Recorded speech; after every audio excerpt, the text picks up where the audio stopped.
जय महाराज जी की सभी को। मेरी कोटि कोटि संतानों, मेरी कोटि कोटि संतानों, जब तुम साधना करते हो तब मैं तुम्हारे साथ बैठा होता हूँ। जब तुम सोते हो तब मैं तुम्हारी रक्षा करता हूँ।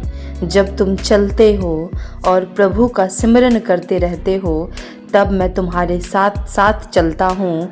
जब तुम कोई काम करते हो और प्रभु के सिमरन से जुड़े रहते हो तब मैं तुम्हारे हर काम में सहयोग करता हूँ।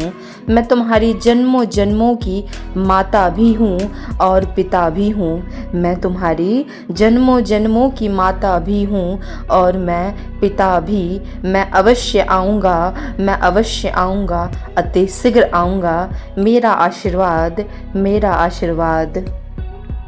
आज का विशेष अनुभव। मेरी आध्यात्मिक माँ। मैं एक भयानक सपना देखा। मैंने एक भयानक सपना देखा। मेरी माँ की मृत्यु हो गई है। कुछ समय पहले तक तो सब कुछ ठीक ठाक था। यह अचानक से क्या हो गया? उन्हें शमशान ले जाने की तैयारी की जा रही थी। यह देखकर मैं जोर जोर से रोने लगा। मेरी माँ का प्यार, उन्होंने कितनी तकलीफ़ें सहकर मुझे पढ़ाया और लिखाया था। मेरी तरक्की के लिए मुझे अपने से दूर भेजने के लिए भी तैयार हो गई। इन्हीं सब बातों को सोच सोच कर मेरे आंसू थमने का नाम ही नहीं ले रहे थे। अगले ही क्षण मेरी आंखें खुल गई और मैं नींद से जाग गया। मैंने उठते ही सबसे पहले गुरु महाराज जी के स्वरूप की ओर देखा और फिर जोर जोर से रोने लगा। अब मैंने तुरंत अपने घर पर फ़ोन मिला दिया। फ़ोन पिताजी ने उठाया तो मैंने उनसे कहा कि आप मेरी माँ से बात करवा दीजिए। माँ की आवाज़ सुनकर मुझे थोड़ी राहत मिली। माँ ने पूछा, बेटा सब कुछ ठीक है ना? मैंने कहा, जी सब ठीक है, और फिर फ़ोन रख दिया।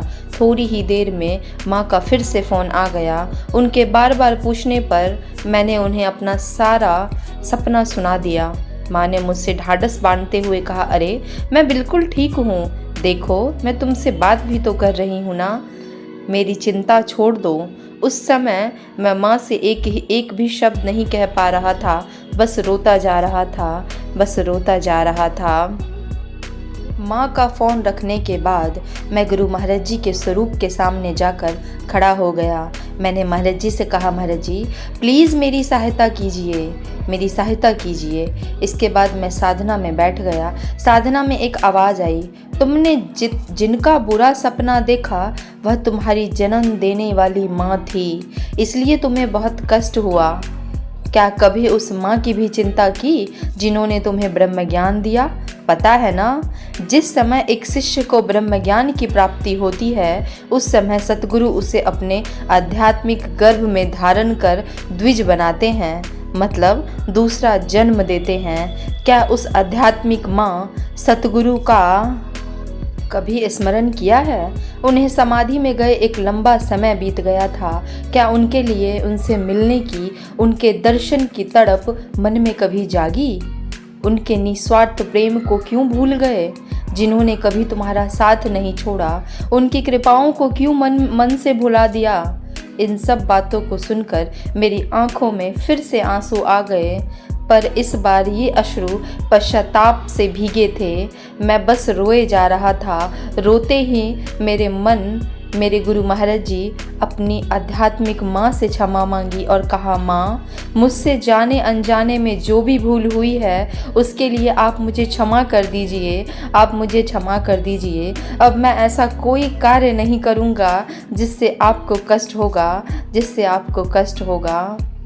मैं सभी साधकों से यह कहना चाहता हूँ कि सांसारिक माँ के साथ साथ हमारा अपनी आध्यात्मिक माँ के प्रति भी एक धर्म है। हमें पूरी निष्ठा के साथ उसका भी पालन करना चाहिए, हमें पूरी निष्ठा के साथ उसका भी पालन करना चाहिए। महाराज जी ने जो आज्ञाएं दी है कि तुम्हें इस समाधि काल में निरंतर ध्यान साधना करनी है, उसे हमें ज़रूर करना है और निरंतर करना है।